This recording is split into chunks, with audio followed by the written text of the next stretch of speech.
y'all, I decided to color the hair. I just can't help myself sometimes. So I'm gonna do what I tell you guys I recommend that you do. I'm gonna do it a little bit different. Like, I don't know if you remember like when ombre first came out and it was like really, really popular. You know, how it was just like, y'all seen how I do my colors, right?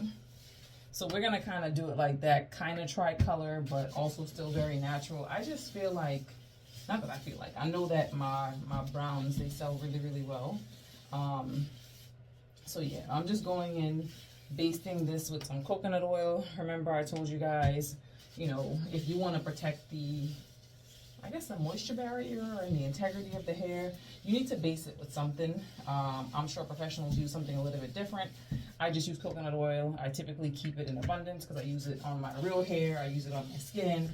I use it on my child's skin. I'm just gonna go in. This is going a little slow.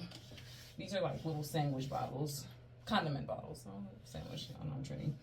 Condiment bottles that I got from between like Amazon and like Shein, because y'all know I love me a Shein. But it makes it really, really easy for dispensing. Now for browns, I use this. For blondes, I use the, what is it? Is it the Blonde Me? Schwarzkopf Blonde Me?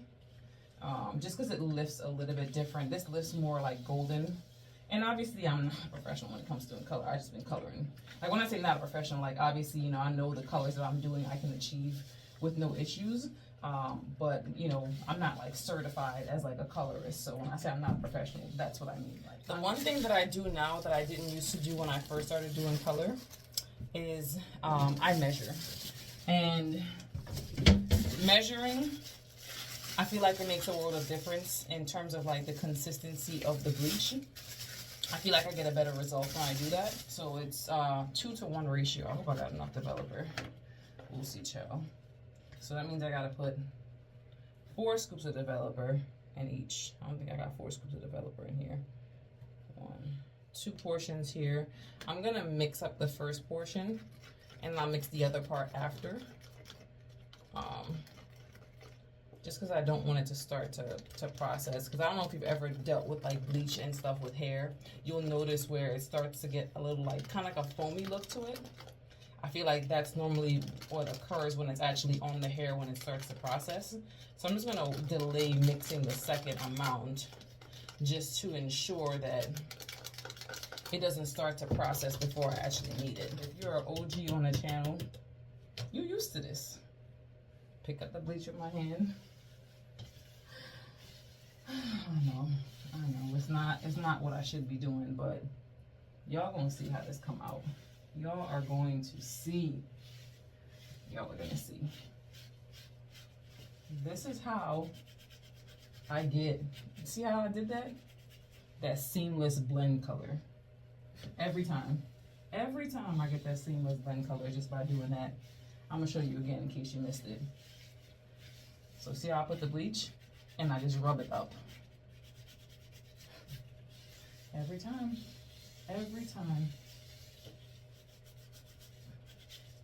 It's just, I don't know. It's just how my madness works. So I'm gonna go through.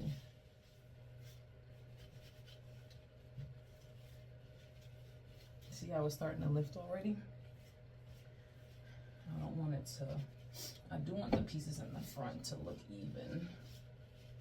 I might bring this up just in the front, just a little bit more. But to correct the mistake where I put it up too high, I had to make sure both sides match. And I always leave a little bit of the roots dark. I never put it like all the way up to the root, just because it just, something about it looks to me unnatural when it's like brown all the way up to the root. I've had wigs where I've gone back in and just like added back in dark into the root because the root color just didn't look good. Real quick, so I'm about to curl the hair because I tell you guys all the time, you know, there's versatility. There is versatility in Bonus Black Films Life Vlog. This is Raw Indian Deep Curly that I lifted to a very, very pretty brown, as you guys can see here. And well, we're gonna curl it. To you, I'm gonna be using the Olaplex #7 bonding oil. But if you guys are an OG, then you remember the Matrix Biolage, and then the newest one is the Bond Bar. I go based off of the hair, and I think for this hair, I'd probably say, you know, because it's a deep curly hair, it probably needs a little bit more moisture because it tends to be a little bit fluffier. I would say either one of these are fine, but I'm gonna go in with the Olaplex because we're selling this wig, and we want to. They're all good. They're all good, and they're all expensive. Well, the Bond Bar is a little more cost effective, but you know, we're gonna go with the Olaplex, and I'm just, you know, finger combing it through the hair, and I'm probably gonna add some layers because I anticipate, you know, like when you have natural hair, like your own natural hair, and then you straighten it out, it looks very different. So I'm anticipating that this is gonna look very different as well. You can see here I'm going in and I'm curling the hair, but before I actually curl it, I run the curling iron through, straighten out the hair using the comb chase method, and then I curl it. Anytime you're dealing with curly hair, if you don't use something to like comb it out while you're straightening it, what's going to happen is that some of the hairs that have not been flattened out will kind of crunch together, I guess is the best way I can put it.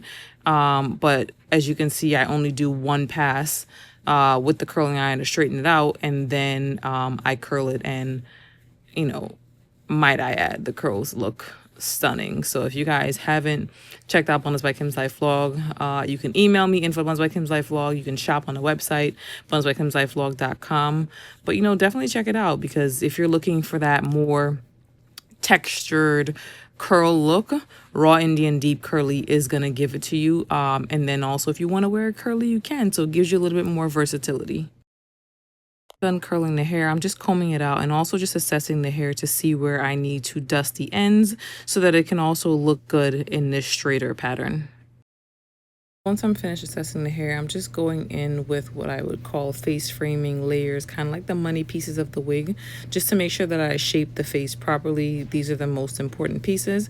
And then once I'm done doing that, I will just go back in and just lightly just dust the ends everywhere else. Now, I did already dust this wig while it was in its natural curl pattern, but again, you're dealing with curly hair, so when you trim hair when it's curly versus when you trim hair when it's straight, it's very different. I'm not taking off too much because I don't want to change the shape of this wig when it does have to be reverted back to being curly. Comb it out. See how the curls just fall a little bit different, and I didn't take that much off, as you guys saw. But yeah, this wig is ready to ship. If you are interested, email me. Look at this. Look at that, y'all. Look at that. Email me. info@bonelessbykim's Life Vlog, and you can have this wig by the end of the week. You can wear it curled, curly, straight. But yeah, reach out if you're interested.